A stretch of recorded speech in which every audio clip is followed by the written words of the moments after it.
Hello, this is Shane Oglo, and today we'll be going over further packaging considerations on top of what was already discussed in the previous video. The information contained here is by no means definitive or exhaustive. Rather, it's intended as a solid point of reference to get you started and familiar with options available to you and the terminology you need when communicating with designers and suppliers. The purpose of this lesson, well, why create unique packaging? Where to start when sourcing packaging? We'll take a look at some packaging details you may want to consider. And we'll take a look at inserts finally, the why, how, and types of inserts. So why be unique? Well, in addition to the points made in the previous video, which are sales, repeat buyers, and the perceived value, there are other benefits to having unique packaging. You're more easily recognized and remembered. Just consider how many times you might have went into a shop and you've been attracted or impressed by the packaging of a product regardless of the actual product itself. Not easy to replicate. If your design and packaging is something very basic that anyone can quickly and easily copy, well, guess what? The possibility exists that anyone can come along and copy your product. Having greater detail in design and packaging helps remedy this potential issue. Now, most of you watching this video will just be starting off on your very first product. Now, packaging is typically something that evolves as you grow your business. So too much customization right out of the gate may not be the best idea, as there are often unforeseen product changes and developments that you may discover only once you begin selling your product and acquiring customer feedback.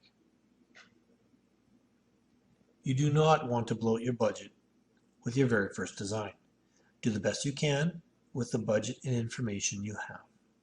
Plus, as you gain experience, understand your product and customers more, and know what competitors are doing, it'll all combine to give you direction on how you would like your packaging to look and evolve. The easiest way to source packaging is through your supplier. Now, they will most likely have some in-house options, or at the very least, contacts that they work closely with. These may not be the fanciest options, but with a great design, they can look very customized. Plus, by going through your supplier, you are most likely going to be saving money. If your supplier doesn't have in-house packaging options, they will often have a preferred vendor.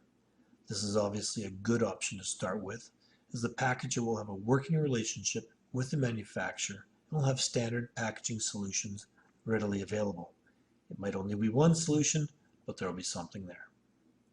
Working with the supplier or preferred vendor can make packaging evolution easier as well, as you'll already have a relationship and they will fully understand your product requirements.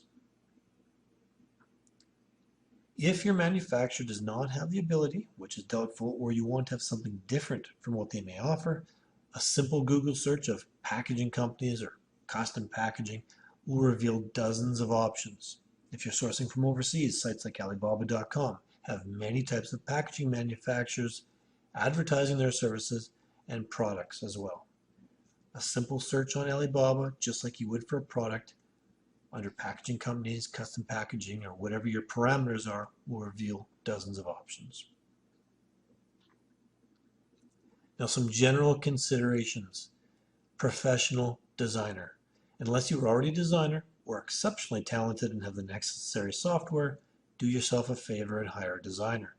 Printing companies need the correct formats and source files. It will simplify your life down the road, trust me.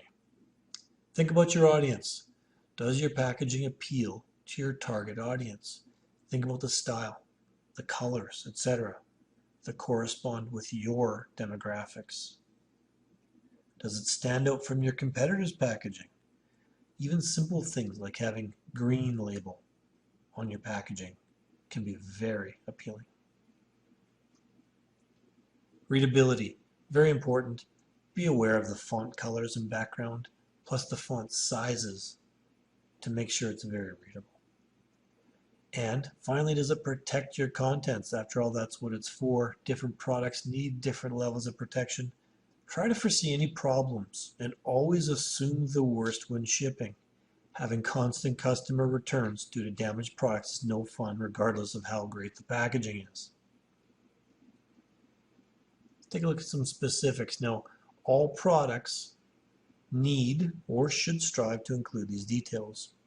You want to have your website URL or your company email on there. An address. If you're selling on the .com property, which you probably are, have a US address in there. If you're not based in the US, there's plenty of services out there that you can get a US address from. The same goes with the phone number. Make yourself as accessible as possible to your customers. Barcode. You need a barcode on there. UPC. If you're European based, you'd be using an EAN. Country of origin. Very important and may be a legal requirement depending on your product. Make sure you research that and have that on there if necessary.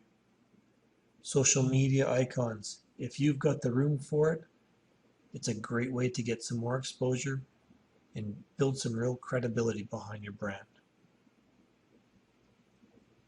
Use directions and care. Now, for products to go in or on your body, there are certain requirements for labeling. These include things like ingredients, facts, recommended doses, and various other requirements. Now, see the link below for FDA regulations, and it's always a good idea to see what your competitors have on their products. Net weight may be required, and if so, the appropriate measurement, pounds, ounces, grams, etc. What about any storage instructions, temperature, shelf life, etc.? There's three basic packaging types we're going to talk about. The first is flexible, also known as polybags. And they're flexible, lightweight, and great for small, lightweight items. They're often heat sealed or have a cardboard topper stapled to the top. And we always recommend, if you can, get that cardboard topper. It gives your branding as much exposure as possible. Advantages of flexible packaging? Well, they're inexpensive, and that's really about it. The disadvantages are they're not as professional in appearance. There's very little room to display your brand, logo, and design, and there's not much room for an insert or brochure, etc. You may be able to get a business card in there, but that's probably about it. Flexible packaging considerations and requirements. If the bag opening is more than 5 inches across, you need a suffocation warning label. Warnings must be printed legibly in an area easily seen. The bags must be transparent at least 1.5 millimeters thick. The bag must be completely sealed and must not extend more than 3 inches beyond the dimensions of the product. Amazon is strict with these requirements. You need to have them in place. Rigid packaging usually means it's a completely closed cardboard box. And it's the most common type of packaging you'll typically see on Amazon, as it meets all of Amazon's requirements for product packaging. And it affords us the opportunity to be creative and display our branding, plus the inclusion of various types of inserts. It comes in all manners of sizes and provides the greatest protection due to its rigid nature and the possibility of dunnage inside the box to protect its contents. And lastly, custom packaging. You can get very creative here, but must obviously follow the practicalities of shipping, protection, and above all, costs. Custom packaging often comes in the form of blister packs and clamshell style packages. It's more expensive, but can make your brand really stand out. And it's typically something that's done down the road as your packaging evolves. Inserts, very powerful tool for impressing customers. Building mailing lists, getting more reviews, and delivering extra value to your customers. An insert is generally a standalone promotional item, usually a slip of paper or cardstock. It can also be something like a printed message on the underside of a lid. The content should be short and to the point, and the font should be bold and attention-grabbing. If you can't capture your buyer's attention immediately, you aren't going to capture it at all. You want your advertisement to be the first thing they see when they open the package, so they can't get to the product without reading your bonus offer or information first. It can be used to achieve many objectives. List building. You can do that through VIP and membership signups, warranty, review club registration, those types of things. How to claim a bonus or gift instructions, brochures and other information such as instructions, care and handling, tips for use, etc., etc. And cross-selling and promotion or discounts of similar or related products. You've already got your customers' attention. Why not cross-sell them, offer a discount on a related item? It's an excellent, excellent tool. It's an excellent way to let your creativity shine. And for what you may lack in outer packaging due to funds or because you're just getting underway, you can make up for with some slick, attractive, and valuable inserts. You may even want to consider having 2 inserts, one for action and one for warranty or user information. Typical styles of inserts when communicating with printers and packaging companies. Well, the first one is a buck slip, and it's about the size of a US dollar bill, hence the name. And it's adapted from magazine advertisements, and most printing companies will already have a template for you or your designer to work from. Business card. Well, it's not the best choice, because it obviously has very little room on it for information, but it's very inexpensive. It is often the only possible insert to fit into poly bags and other small packages. Plus, when used creatively, it can definitely enhance a product's packaging. Postcards, well, we all know what size those are, and they're slightly bigger than a business card, obviously, and it's effective if your product is on the larger side.